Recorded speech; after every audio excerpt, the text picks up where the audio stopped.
आपने 24 घंटों में एक बार भी 15 मिनट गुरु जी निकाले नहीं निकाले, तो शिष्य कैसे बने आप? फिर तो स्वार्थ बन गया, शिष्य नहीं बने ना। उनके लिए कुछ नहीं कर पाए, पत्नी के लिए किया, बेटों के लिए किया, अपने लिए किया, भोजन के लिए किया, पेट भरने के लिए किया, पर गुरु के लिए नहीं कर पाए। जो नहीं कर पाए तो फिर शिष्य शब्द नहीं बन पाए। आप पत्नी के लिए नहीं करेंगे, 2-3 दिन कुछ करेंगे नहीं तो पत्नी लड़ेगी, करने लग जाएगी। करना ही पड़ेगा आपको, नहीं खाना खिलाना ही पड़ेगा उनको। वो अल्लाह करेगी तो उसका सुनना ही पड़ेगा, आप अल्लाह करेंगे तो उसको सुनना पड़ेगा। वो कुछ ना कुछ एक्टिविटी तो होनी चाहिए ना, तो मालूम पड़ेगा पति पत्नी है। इसलिए जीवन में आत्मसंयम और आपने कितना समय गुरु के लिए निकाला है और क्या किया उस एक्टिविटी में। क्या गुरु के लिए कुछ किया? गुरु का पेट भरने के लिए नहीं, उनके धोती कपड़े के लिए नहीं, उनके कार्यों में हम कितने सहयोगी बने, उनकी एक्टिविटी में कितने सहयोगी बने। और उसके लिए कष्ट तो उठाना ही पड़ेगा। आने ही पड़ेगा। आप आए तो मेरी इतनी बात सुन पाए, नहीं आ पाते तो नहीं आ पाते। और 10 करोड़ ताराओं में चंद्रमा एक ही होता है और 1.5 करोड़ जनता में वो चंद्रमा तो एक ही है ना भाई। तो यहां पर तो चंद्रमा 20 है, 30 है, 35 है, 40 है, बाकी सब तारे हैं, टिमटिमा रहे हैं। तारों को भी नमस्कार है, फिर उनको भी मना नहीं कर रहा। इसलिए जो अपने आप में साधना में रत है वह जीवंत है, व्यक्तित्व शिष्य जीवंत है। उसने एक ही बात कही कि तुम्हारा नाम क्या? कि गुरु जी। तुम्हारे पिताजी का नाम क्या? गुरु जी। तुम्हारी जाति क्या? कि गुरु जी। तुम्हारा गोत्र क्या? कि गुरु जी। गुरुनाथ ने जब गुरु जी ने पूछा गुरुनाथ को कि आपका नाम? कि गुरु। तुम्हारे पिताजी का नाम? कि गुरु। अच्छा, काम क्या करते हैं? कि गुरु सेवा। अच्छा, और आप दूसरा क्या काम करते हैं? गुरु सेवा करते हैं। आपका उद्देश्य क्या है? गुरु सेवा। और आगे कुछ है ही नहीं, जीवन ही पूरा उनके लिए समर्पित है। इसलिए गुरु गुरुनाथ कहलाए। गुरु उनके साथ जुड़ा। उनको मेरा कुछ अपना है ही नहीं, ये शरीर मेरा है ही नहीं, मैंने तो बैंड कर दिया उनको, अपना मन उनको बैंड कर दिया। अब उनकी इच्छा है वो जो कुछ करे। जब मेरा नहीं है, उसमें मेरा हक ही नहीं है, तो मैं काय के लिए उसमें मतलब अपनी माथा फोड़ी करूं? वो जाने, उनका काम जाने। इतना विश्वास जब गुरु के प्रति आप होगा तब विश्वास होगा, तब समर्पण होगा, तब साधना हो पाएगी, तब सफलता मिल पाएगी। गोरखनाथ पहले एक ऐसे ऋषि हैं जिन्होंने शिष्य की परिभाषा दी है, शिष्य को पहचाना है। और सबसे बड़ी बात यह है कि शिष्य को इस बात के लिए तैयार किया है कि वह किस प्रकार से अपने शिष्यत्व की पूर्णता प्राप्त करे।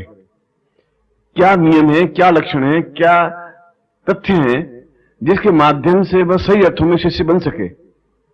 सबसे पहले तो आवश्यक यह है कि हम सही अर्थों में शिष्य बने, और जब हम शिष्य बनेंगे तो हम साधना में प्रवृत्त हो सकेंगे। जब हम शिष्य बन सकेंगे तो गुरु के चरणों में बैठ सकेंगे। जब हम शिष्य हो सकेंगे तो हम सही अर्थों में अग्रसर हो सकेंगे। जब हम शिष्य बन सकेंगे तो हम जीवन में उन्नति के सोपान पर चढ़ सकेंगे। और इसका विवेचन जितनी सूक्ष्मता से गोरखनाथ ने किया है उतना अन्य ऋषियों ने नहीं किया है। गोरखनाथ ने कहा है कि शिष्य के अंदर 2 मूलभूत प्रवृत्तियां हैं, एक अहंकार की, झूठ की, छल की, और दूसरों से प्रभावित होने की, गुरु से झूठ बोलने की, छल करने की और अपना स्वार्थ पूरा करने की। यह अपने आप में शिष्यत्व है ही नहीं, या शिष्य शब्द ही नहीं है। यह तो अदम प्राणी के लक्षण है, वह चाहे अपने आप को शिष्य कहे या अपने आप को मनुष्य कहे या कुछ कहे। दूसरा व्यक्तित्व ऐसा होता है जो ये निश्चय कर लेता है कि मुझे इस साधारण मनुष्य जीवन को व्यतीत नहीं करना है। मुझे अगर जीवन व्यतीत करना है तो उन्नति के शिखर पर पहुंचना है और सही अर्थों में मनुष्य बनना है, सही अर्थों में पूर्णता प्राप्त करनी है, सही अर्थों में सिद्धता प्राप्त करनी है। और यह सिद्धि जब तक प्राप्त नहीं होती तब तक मेरा चोला, मेरा शरीर अपने आप में एक नाशवान है। आज है, कल समाप्त हो जाएगा और उसके बाद भी मेरा नाम लेने वाला कोई रहेगा नहीं, क्योंकि नाम चिल्लाने से, चीखने से अपना नाम अमर नहीं हो पाता है। नाम अमर हो पाता है उसके कार्यों से, उसके ज्ञान से, उसकी चेतना से, उसकी विद्वत्ता से और सबसे बढ़कर उसमें शिष्यता के पूर्ण लक्षणों से। आगे चलकर उन्होंने कहा है कि शिष्य के 11 लक्षण होते हैं और दृढ़ता से इन लक्षणों को वह अपने जीवन में उतार ले तो सही अर्थों में बहुत ऊंचाई पर उठ जाता है और वहां साधनाएं उसके सामने हाथ बांधे खड़ी रहती हैं। फिर ऐसा नहीं हो सकता कि वह साधना करे और सफलता नहीं मिले, फिर ऐसा नहीं हो सकता कि वह आगे बढ़े और विजय उसके गले में जयमाला नहीं डाले, और फिर ऐसा नहीं हो सकता कि वह जीवन में कहीं किसी भी क्षेत्र में असफलता प्राप्त करे। ये 12 लक्षण हैं। नंबर 1, वह अपने जीवन में क्रोध और छल, झूठ और गुरु के साथ धोखा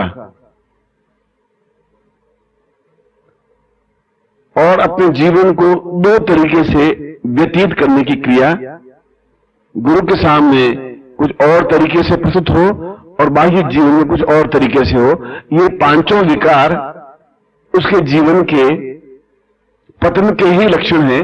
वह चाहे कितना ही प्रयत्न करे, जीवन में उन्नति की ओर अग्रसर नहीं हो सकता। सबसे पहली आवश्यकता यही है कि वह अपने डुप्लीकेट लाइफ या 2 तरह के जीवन को एक प्रकार का जीवन बनाए, या तो बुरा शिष्य बन जाए या फिर सही शिष्य बन जाए। और जिस प्रकार से कमल के ऊपर कोई पानी की बूंद नहीं ठहरती, चाहे हजारों बूंदें उसके ऊपर गिरा दी जाएं, चाहे वर्षा हो जाए, मगर कमल अपने आप में उसके ऊपर किसी प्रकार के पानी का असर नहीं पड़ता। ठीक से उसी प्रकार से होना चाहिए कि उसके ऊपर किसी अन्य व्यक्ति का प्रभाव नहीं पड़े, चाहे उसके ऊपर कितने ही उसको बरगला दे, कितना ही उसको समझा दे, कितने ही उसको सिखा दे, कितने ही उसको अड़चने डाल दे, कितनी उसके ऊपर बाधाएं पैदा हो जाएं, मगर वह निर्लिप्त और निर्विकार रहता है। शिष्य का दूसरा लक्षण यह है कि वह अपने आप को पूर्णता के साथ गुरु के चरणों में समर्पित कर दे।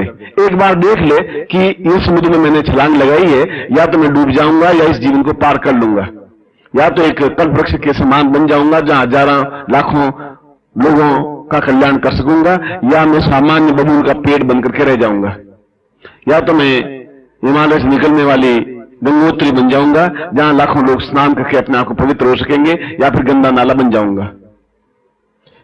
दोनों में से एक स्थिति उसको पकड़नी ही पड़ेगी, और एक स्थिति पकड़ने के लिए उसको उस जगह पहुंचना ही पड़ेगा जहां अपनी डुप्लीकेट लाइफ को वह छोड़ सके, और मन से छोड़ सके, विचारों से छोड़ सके, अपनी भावनाओं से छोड़ सके।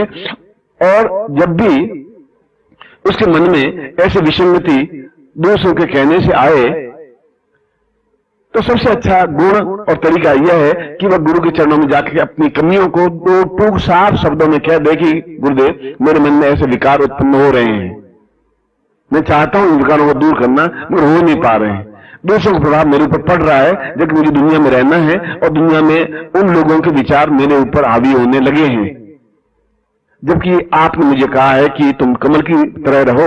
मगर कमल की तरह रहने पर भी मेरे ऊपर कुछ ऐसी स्थितियां बनती जा रही हैं कि मैं चाहते हुए भी कमल पत्रवत नहीं बन पाता।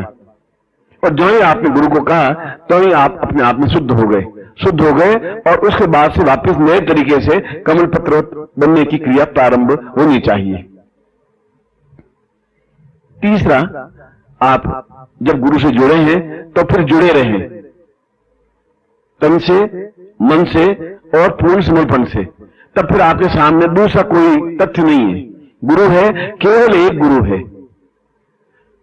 अपने जीवन की बुराइयों को भी उनके सामने प्रस्तुत करे और अपने कार्यों से भी उनके मन में विश्वास पैदा करे, उनको एहसास कराए कि मैं आपका दाहिना हाथ हूं, मैं आपकी छाया हूं, जहां आप खड़े हैं वहां मैं खड़ा हूं, आपके ऊपर प्रहार होगा उससे पहले मेरे ऊपर प्रहार होगा, आप मुझे कठिन से कठिन परिस्थिति में डाल करके देख लें, मैं विचलित नहीं होऊंगा, आप मुझे टेस्ट कर लें, आजमा लें, आप मुझे किसी तरीके से देख लें, जिस तरीके से आपको भरोसा हो सके उस तरीके से मुझे तपा करके जला करके देख लें कि मैं खरा कुंदन हूं और खड़े सोने की तरह ही आपके सामने प्रस्तुत हो सकूंगा। और जब ऐसी स्थिति बनेगी तो गुरु अपने तरीके से उसकी परीक्षा लेगा और उसको पता ही नहीं चलेगा और वह समझ जाएगा कि वास्तव में विश्वास पात्र है। और जब आप विश्वास पात्र बने तो फिर बने रहें, क्योंकि धोखा शब्द पूरे जीवन का सत्यानाश कर देता है। डुप्लीकेट लाइफ जीवन को बर्बाद कर देती है। अपने आप को किसी गुट में जोड़ना या किसी का बन जाना और गुरु के साथ छल करना अपने आप में शिष्यता का एक पतन का चिन्ह है। इसकी अपेक्षा शिष्य बने ही नहीं, बने तो अद्वितीय शिष्य बने कि आने वाले लोग उनको याद रख सके, हनुमान की तरह बने कि जहां उनके होठों पर शब्दों में रोम रोम में कि राम के अलावा कोई शब्द ही नहीं है, अगर कोई शब्द है तो वो राम है। गोरखनाथ ने चौथी बात कही कि शिष्य ऐसा होना चाहिए जो हर क्षण गुरु का चिंतन करता रहे, वह देखता रहे कि कहीं गुरु पर प्रहार तो होने की क्रिया नहीं हो रही है, कहीं गुरु को भ्रम में डालने की क्रिया तो नहीं हो रही है, क्योंकि गुरु तो सरल चित्त होता है, बहुत सीधा साधा होता है, उसके मन में छल कपट झूठ द्वेष अहंकार होता ही नहीं।